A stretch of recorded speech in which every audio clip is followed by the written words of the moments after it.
surgiram os vícios, né? Primeiro cigarro, depois bebida, da bebida já, né, maconha. Eu, infelizmente, muito nova, já tinha início de depressão, tinha um vazio muito grande. Eu fui procurar me preencher no mundo. E ali eu comecei a minha vida num tráfico de droga. Toda a minha infância eu ouvia falar da palavra de Deus, mas eu nunca guardei nada. Como qualquer jovem, eu acabei conhecendo prazeres deste mundo. A bebida, as festas, que a gente gostava muito. Vivi uma vida à procura de um preenchimento.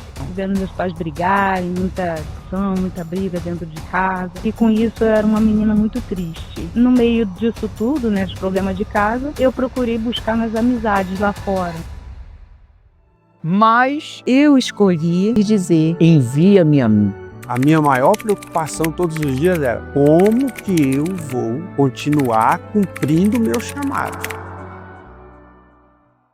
Muito bem, eu sou o Bispo Sidney, conheci a Igreja Universal com 12 anos de idade, junto com a minha mãe. Então, nesse período, como qualquer jovem, eu acabei conhecendo os prazeres deste mundo, a bebida, as festas. E dentro de mim existia um vazio muito grande. Além dos problemas que a gente enfrentava dentro de casa. Um problema com meu pai, que era alcoólatra, com a minha mãe, que tinha sérios problemas espirituais. Era uma vida de sofrimento. Meu nome é Silvânia. Eu cresci numa família de 5 irmãos. Cresci vendo meus pais brigarem, muita discussão, muita briga dentro de casa. E com isso eu era uma menina muito triste. No meio disso tudo, né, eu procurei buscar nas amizades lá fora. Busquei em drogas, em baladas, em coisas que eu pensava que ia me preencher. Só me afastavam da minha família, da verdadeira alegria. Meu nome é Osinaldo Gonçalves Costa, eu nasci em um berço evangélico. Eu ouvia falar de Deus, mas eu não conhecia realmente que era Deus. Então eu fui procurar me preencher no mundo. Conheci pessoas que eram envolvidas com tráfico de droga, com assalto, e ali eu comecei a minha vida num tráfico de drogas, e aonde foi o abismo, o buraco. Meu nome é Érica Ribeiro. Eu era uma criança muito enferma, passava dias em cima de uma cama, sem poder me mover, com muitas dores. E foi através dessa enfermidade que a minha mãe conheceu a fé. Quando ela começou a caminhar na fé, fui curada de tudo aquilo que eu sofria na infância, eu comecei a participar da IBI. Toda a minha infância eu ouvia falar da palavra de Deus, mas eu nunca guardei nada. Surgiram os vícios, né? Primeiro cigarro, depois bebida, da bebida já, né, maconha, cocaína, enfim. O vício passou a fazer parte da minha vida, né? Eu, infelizmente, muito nova, já tinha início de depressão, tinha um vazio muito grande. E eu procurava preencher esse vazio com amizades,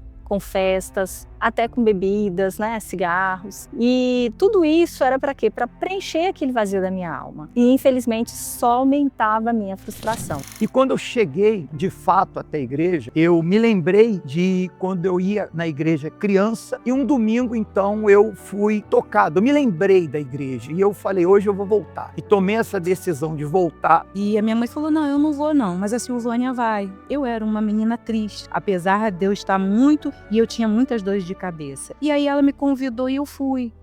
Uma quarta-feira. Até que eu conheci meu esposo com 14 para 15 anos. Aos 16 eu engravidei. E quando ele começou a vender drogas dentro de casa, tudo piorou. Até que um dia, depois de muitas traições, foi no momento em que eu, arrumando as malas para ir embora, eu vi a programação da igreja e nesse dia, um homem de Deus falou na TV para mim: para sua vida, dê jeito. Depois de uma briga, e foi aonde veio a separação.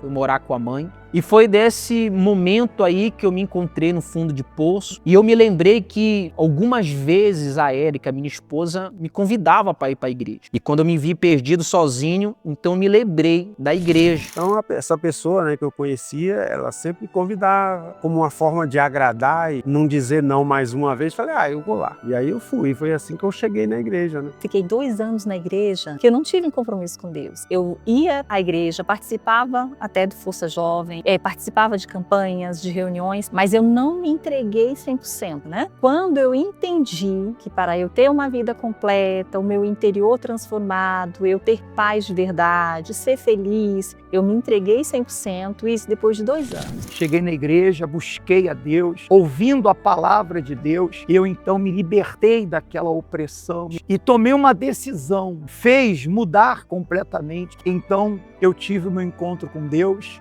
fui batizado com o Espírito Santo. E quando eu cheguei na Igreja Universal, eu senti uma paz. Parecia que quando eu saí da reunião, parecia que tinha saído quilos de cima de mim, 1 tonelada de cima de mim. E ali eu me libertei, me batizei nas águas e comecei a viver a fé. Comecei a evangelizar e aí eu tive o meu encontro com Deus. Aí, a partir daquele momento, eu comecei a ver que as coisas lá de fora já não tinham mais sentido para mim. Quando eu cheguei na Igreja Universal numa sexta-feira de libertação, e o mal falando ali através de uma pessoa detalhadamente o que ele estava fazendo na vida daquela pessoa. Então foi daí que eu comecei a me interessar mais pela palavra de Deus, então que teve uma vigília do resgate. Ali aquela vigília foi literalmente para mim. Comecei a pegar mais firme, focando ali no Espírito Santo. Depois eu voltei com a minha esposa, meu casamento foi reatado. Então, daquela palavra, eu entendi que para minha vida tinha jeito, a minha história podia mudar. Eu comecei a frequentar as reuniões, eu comecei a lutar no mundo espiritual, comecei a frequentar as reuniões, comecei a dar ouvidos agora para a voz de Deus. E algum tempo depois, nós mantínhamos contato, então ele falou que estava na fé e nós passamos agora a ir juntos. Nós lutamos, nós começamos a seguir firmes juntos. Então Deus ele foi trabalhando dentro do nosso casamento. Que me motivou ao chamado, o batismo.